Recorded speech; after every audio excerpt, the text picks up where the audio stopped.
இந்த கிராமம் நம்பிக்கையே இல்லாம வாழுது.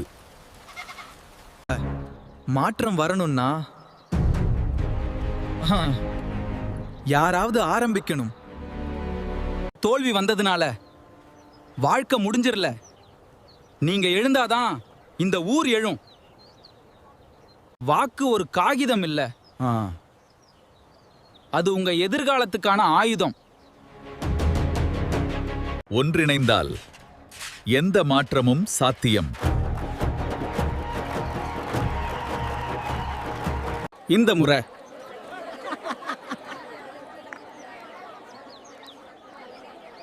நம்ம தீர்ப்பு.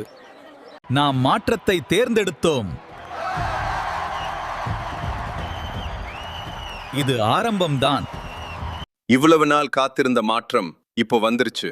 நம்ம ஊருக்கும் நல்ல காலம் பிறந்துருச்சு. இது சாதாரண வெற்றி இல்ல, மக்கள் தீர்ப்பு. தமிழகத்தில் 2026 தேர்தலில் தமிழக வெற்றி கழகம் பெரும்பான்மையுடன் வெற்றி. வாழ்க தமிழ்நாடு, வாழ்க மக்களாட்சி.